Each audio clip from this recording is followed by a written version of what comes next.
Bulletin का आगाज करें और सबसे पहले आपको खबर दें, पाकिस्तान ने 1 साल के लिए 3.2 अरब डॉलर्स के गैर मुल्की कर्ज के वादे हासिल कर लिए हैं, जिसमें सऊदी अरब से 1.2 अरब डॉलर्स तेल की सहूलत शामिल है। जंग और दी न्यूज़ में शाया मेहताब हैदर की रिपोर्ट के मुताबिक कर्ज रकम में 1 अरब डॉलर के तिजारती कर्ज का वादा, दुबई इस्लामी बैंक से 60 करोड़ डॉलर का वादा SCB से और तकरीबन 43 करोड़ डॉलर्स कर्ज का वादा इस्लामी तरक्याती बैंक की ITSC सहूलत से हासिल किया गया है। वजारत खजाना की जानिब से माली साल 2024-25 के लिए पेश करदा कर्ज लेने की मंसूबे से पता चलता है कि पाकिस्तान मौजूदा माली साल के दौरान 19.274 अरब डॉलर हासिल करने का इरादा रखता है। ये 19.2 अरब डॉलर के बैरूनी इमदाद के एदाद-ओ-शुमार में वो कर्ज शामिल नहीं है जो IMF प्रोग्राम के तहत हासिल किया गया है।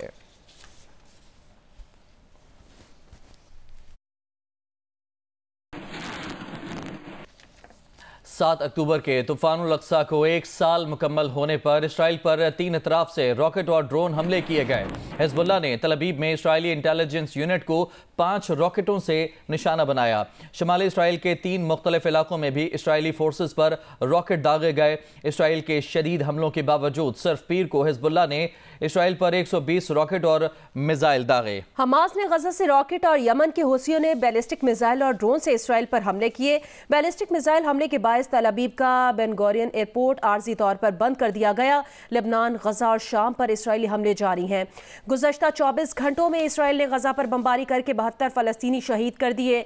मगरबी किनारे में 12 साल के लड़के को फायरिंग करके जबकि बुजुर्ग फलस्तीनी को तशद्दुद का निशाना बनाकर कत्ल कर दिया गया।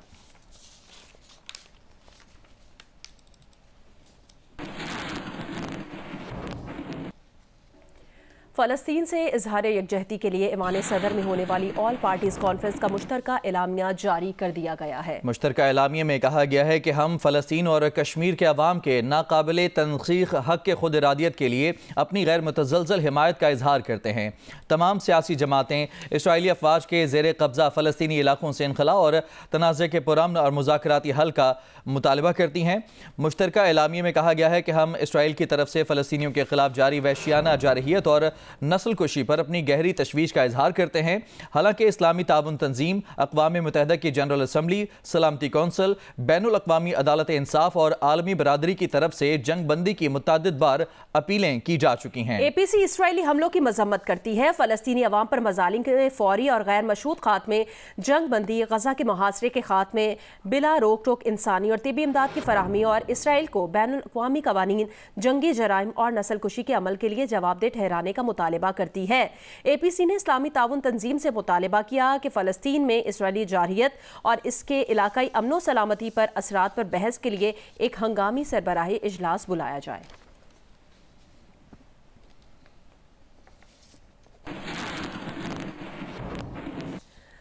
वज़ीर दिफा ख्वाजा आसिफ ने दावा किया है कि अली अमीन गंडापुर ने हफ्ते को KP हाउस से गायब होकर रात उमर अयूब के घर पर गुजारी। जियो न्यूज़ के प्रोग्राम आज शाहजेब खानजादा के साथ में बात करते हुए उन्होंने कहा कि हुकूमत के लिए PTI के खतरा होने का तासुर अब ज़ाइल हो गया है। कहा कि 2 दिन पहले तक PTI वाले जो गालियां सोशल मीडिया पर हुकूमत को पढ़वाते थे, अब खुद PTI को पढ़ रही हैं। PTI का कारकुन मायूस हो चुका है। ख्वाजा आसिफ ने कहा कि बानी PTI अली अमीन गंडापुर के खिलाफ कोई कार्रवाई नहीं करेंगे क्योंकि वो मुस्तकबिल में अली अमीन को एस्टेब्लिशमेंट से ताल्लुकात की बेहतरी के लिए इस्तेमाल करना चाहते हैं। अली अमीन गंडापुर की स्टोरी में झोल है, तो क्या इस्टेब्लिशमेंट ने किया जो किया उन्होंने कराया? हुकूमत भी साथ मिली हुई थी, क्योंकि जो मोहसिन नकवी साहब दावे कर रहे थे, वजीर दाखिला साहब, उनके दावे तो गलत साबित हुए। डी चौक तक पहुंच गई PTI। मैंने तो पहले दिन से कहा था कि ये कोई 2 नंबर काम कर रहा है ये, और जब इन्होंने जलसे से भी गायब हुए हैं, 8 घंटे के लिए, 10 घंटे के लिए गायब हुए हैं, तब भी मैंने कहा था ये 2 नंबर काम कर रहे हैं ये बंदा जो है।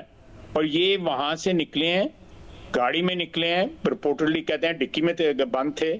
उसके बाद ये दामने को में ऊपर गए हैं जहां पे मोनाल रेस्टोरेंट है, उससे थोड़ा सा आगे जाएं तो KP की सरहद शुरू हो जाती है।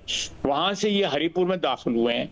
रात इन्होंने बसर की है उमर अयूब साहब के घर जो है, और सुबह तैयार शहर होके बंगड़ा डालते हुए असेंबली में पहुंच गए हैं। मगर इस सब में आपकी हुकूमत मुस्तहकम होती है या हुकूमत कमजोर ही होती है? मैं समझता हूं कि एक थ्रेट परसेप्शन जो PTI की तरफ से थी वो एक्सपोज हो गई है।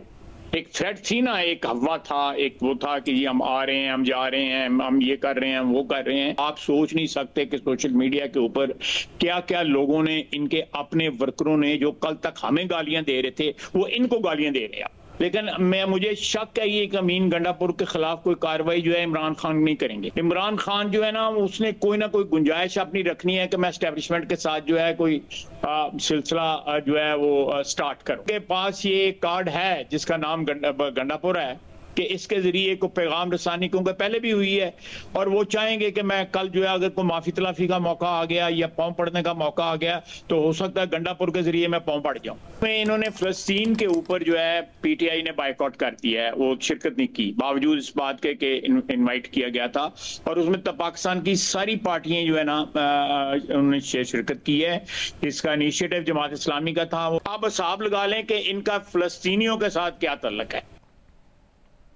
मुशीर इत्तलात खैबर पख्तूनख्वा बैरिस्टर मोहम्मद अली सैफ ने कहा है कि वज़ीर आला खैबर पख्तूनख्वा अली अमीन छुपे नहीं थे, बल्कि ये वज़ीर आला की हिकमत अमली थी। और इससे बड़ा कोई झूठ नहीं कि अली अमीन गंडापुर इस्टेब्लिशमेंट से राब्ते में हैं। ये बातें उन्होंने नुमाइंदा जियो न्यूज़ अबू बकर सिद्दीक से बात करते हुए कही। अली अमीन छुपा नहीं था, ये अली अमीन की स्ट्रेटजी थी। हमें भी पता था कि आगे मोटरवे पर रेंजर्स और रेंजर्स के पीछे पाक फौज खड़ी है। वज़ीर आला खैबर पख्तूनख्वा की गिरफ्तार करना चूँकि गैर कानूनी इकदाम था और हमें पता था इस बात का, इसलिए वज़ीर आला वहाँ से निकल गए। वो क्यों गिरफ्तारी दें, एक गैर कानूनी काम में हम क्यों मामलत करें। अली अमीन गंडापुर इस्लामाबाद में एहतजाज के दौरान अचानक गायब हो गए। ऑपोजिशन लीडर उमर अयूब समेत असद कैसर, बैरिस्टर सैफ और पीटीआई के दीगर मरकजी रहनुमाओं ने सोशल मीडिया पर रियासती और हुकूमती इदारों के खिलाफ मनफी प्रोपेगेंडा किया। इस हवाले से पार्टी के सोशल मीडिया प्लेटफॉर्म्स का भी भरपूर इस्तेमाल किया गया। नौरीन सलीम जंजुआ की रिपोर्ट देखिए। इस्लामाबाद में हफ्ते को पीटीआई के एहतजाज के दौरान वजीर आला KPK अली अमीन गंडापुर चाइना चौक के करीब अचानक नमूदार हुए, फिर अचानक गायब भी हो गए। इसके बाद पीटीआई के सीनियर रहनुमाओं और सोशल मीडिया अकाउंट्स ने इनकी गुमशुदगी का जिम्मेदार रियासती और हुकूमती इदारों को ठहरा दिया। अली अमीन गंडापुर को मिसिंग पर्सन करार दिया जाने लगा। के अंदर अली अमीन को बाज़ाब न किया गया, उसको प्रोड्यूस न किया गया, तो हम पूरे मुल्क में पहले एहतजाज कर देंगे। वजीर आला KPK अली अमीन गंडापुर इतवार की रात को सूबाई असम्बली के इजलास में नमूदार हुए और एतराफ़ किया कि वो खुद एहतजाज से निकल कर वापस आए। सोशल मीडिया पर रियासती इदारों पर तनकीद दुरुस्त नहीं थी। और राजी साहब सुन लो, मैं उधर ही था, कल पूरी रात में उधर था। ये है तुम्हारी परफॉर्मेंस। मैक्सिमम 3 बंदे मेरे हमसफर थे, पूरे 12 जिले गुजार के भी पहुंचा। जैसे पहुंचा पता चला आप लोग इलाज कर रहे हैं, आप हाजिर हुआ हूं। हकाइक सामने लाने पर अली अमीन गंडापुर अब ज़ेर अताब हैं। पीटीआई के सोशल मीडिया अकाउंट्स की तोपों का रुख अब उनकी जानिब है। अली अमीन गंडापुर को बानी पीटीआई और पार्टी वर्कर्स के साथ गद्दारी का मुर्तकिब करार दिया जा रहा है। नौरीन सलीम जंजुआ, जियो न्यूज़, इस्लामाबाद। सदर आसिफ अली जरदारी, वज़ीर आज़म शहबाज शरीफ, सदर नून लीग नवाज शरीफ, मौलाना फजलुर रहमान, बिलावल भुट्टो जरदारी और नायब वज़ीर आज़म इसहाक डार की मुलाकात। मुजवज़ा आइनी तरामीम पर भी मुशावरत।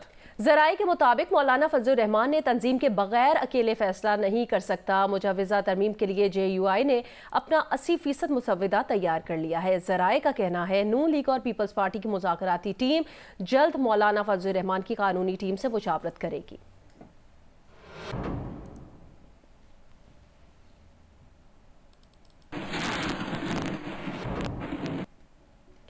इस्लामाबाद में ऑल पाकिस्तान वकला कन्वेंशन का इनेकाद किया गया। इस मौके पर जुडिशल पैकेज और आईनी अदालत के क़याम के खिलाफ करारदाद मंजूर कर ली गई। मुस्तफ़ा नवाज खोखर ने कहा आईनी तरामीम के नतीजे में आइन अपनी असल हालत खो देगा। मजीद कहा कि ऐसे अदलिया को एग्जीक्यूटिव के ताबे कर दिया जाएगा। हामिद खान ने कहा कि जिस पार्लियामेंट मेंबर ने इस पैकेज का साथ दिया वो भी आइन का गद्दार कहलाएगा। मजीद जानिए इस रिपोर्ट में। अदलिया, आइन और पाकिस्तान बचाओ के उन्वान से होने वाले वकला कन्वेंशन से खिताब में हामिद खान ने कहा जिस रुकन पार्लियामेंट ने जुडिशल पैकेज का साथ दिया वो भी आइन का गद्दार कहलाएगा। ऐसे अरकान पर आर्टिकल 6 के तहत गद्दारी के मुकदमात चलाए जाने चाहिए। मुल्क में फ्लोर क्रॉसिंग की इजाजत दे दी गई है। कन्वेंशन से खिताब करते हुए मुस्तफा नवाज खोखर का कहना था आज हम में वो इत्तेहाद मौजूद है जिसके बिना पर आईनी तमीम का रास्ता रोकेंगे। और ये जो कॉन्स्टिट्यूशनल अमेंडमेंट सामने आ रही है इनके नतीजे में ये कॉन्स्टिट्यूशन जिस तरह हम इस कॉन्स्टिट्यूशन को जानते हैं ये अपनी असल हालत में बरकरार नहीं रहेगा। जुडिशरी को एग्जीक्यूटिव के ताबे किया जाएगा, उसको मजबूर किया जाएगा। हम कोई जुडिशियल इंजीनियरिंग नहीं होने देंगे और इंशाल्लाह ताला हर तरह से हम अपनी अदलिया के लिए खड़े हैं। ये कहते हैं फेडरल कॉन्स्टिट्यूशनल कोर्ट, भाई सुप्रीम कोर्ट क्या है? क्या ये कोर्ट ऑफ फेडरेशन नहीं है? हाँ वकील भाई सब जानते हैं। ऑल पाकिस्तान वकला कन्वेंशन में मुजवजा जुडिशल पैकेज के खिलाफ करारदाद मंजूर कर ली गई। कन्वेंशन से वाइस चेयरमैन इस्लामाबाद बार आदिल अजीज काजी और सदर इस्लामाबाद हाईकोर्ट बार रियासत आजाद बाबर अवान और शहबाज खोसा ने भी खिताब किया। जियो स्पोर्ट्स में आपको बताएं, मुल्तान टेस्ट के पहले दिन कप्तान शान मसूद और अब्दुल्ला शफीक छाए रहे। कप्तान शान मसूद ने 151 रन की शानदार इनिंग्स खेली। अब्दुल्ला शफीक ने 102 रन बनाए। पाकिस्तान ने इंग्लैंड के खिलाफ 4 विकेटों पर 328 रन बना लिए। दिन के आखिरी लम्हात बाबर आजम भी 30 रन बनाकर आउट हो गए, जबकि सऊद शकील 35 और नसीम शाह बगैर कोई रन बनाए आउट हो गए। टेस्ट मैच जियो सुपर से बराह रास्त नशर किया जा रहा है।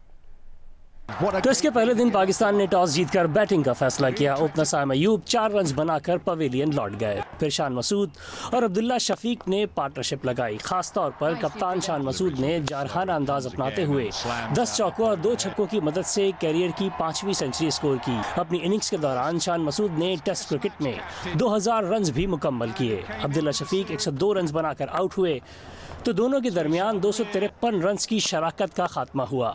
शान मसूद ने 151 रन की शानदार इनिंग्स खेली। दिन के आखिरी लम्हात में बाबर आजम भी 30 रन बनाकर आउट हुए। पाकिस्तान ने पहले दिन 4 विकेट पर 328 रन बना लिए। सऊद शकील 35 रन बनाकर क्रीज पर मौजूद हैं। गस एटकिंसन ने 2, जैक लीच और क्रिस वोक्स ने 1-1 विकेट हासिल की। मैच जियो सुपर से बराह रास्त नशर किया गया।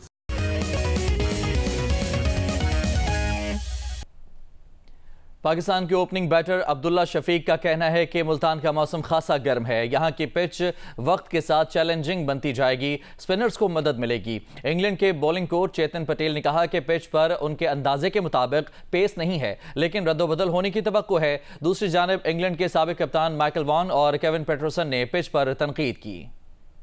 मुल्तान टेस्ट में शानदार सेंचुरी बनाने वाले अब्दुल्ला शफीक का कहना है कि पाकिस्तान टीम अच्छी पोजीशन में है।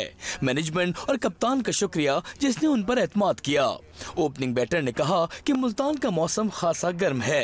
यहाँ की पिच वक्त के साथ चैलेंजिंग बनती जाएगी, स्पिनर्स को मदद मिलेगी। मुल्तान का जैसी हार्ड सर्फेसिस हैं, इधर सरफेस है तो यही होगा आई थिंक सो। जैसे कि हमने सोचा हुआ है कि स्टार्टिंग में थोड़ा सा बीच फास्ट बॉलर्स का बॉल उस तरह अच्छा नहीं जाए, लेकिन स्पिनर्स को हेल्प मिलेगी और later part of the match challenging बनती जाएगी साथ साथ विकेट्स, क्योंकि क्रैक्स भी और वो सब चीज़ें।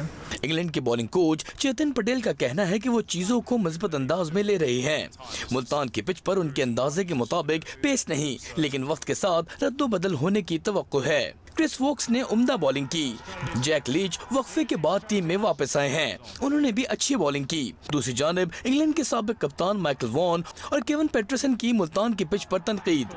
पेटरसन ने कहा कि मुल्तान की विकेट बॉलर्स के लिए कब्रिस्तान है, जबकि माइकल वॉन ने कहा कि विकेट सड़क का मंजर पेश कर रही है। शान मसूद की बैटिंग देखकर अच्छा लगा, उन्हें पिच से बहुत सपोर्ट मिल रही है। अक़वाम मुत्तहिदा में पाकिस्तान के मुस्तक़िल मंदूब मुनीर अकरम ने कहा है कि अक़वाम मुत्तहिदा का निज़ाम चार्टर के उसूलों पर अमल से मजबूत हो सकता है। लाइक माइंडेड ग्रुप का मौक़िफ़ है कि UN निज़ाम को मजबूत बनाने की ज़रूरत है। ग्रुप का मौक़िफ़ है कि 2030 एजेंडे पर अमल दरामद तेज़ करने के लिए मुज़ाकराती अमल ज़रूरी है। ग्रुप ने UN चार्टर और बैनुल अक़वामी क़वानीन की खिलाफ वर्जी को अमन सलामती के संगीन खतरा करार दिया। जोग्राफियाई सियासी कशीदगी हल तलब तनाज़ात को आलमी अमन और सलामती के लिए खतरा करार दिया। 2030 एजेंडे को तेज करने के लिए माजी के मुआहदों पर अमल पैरा होना जरूरी है।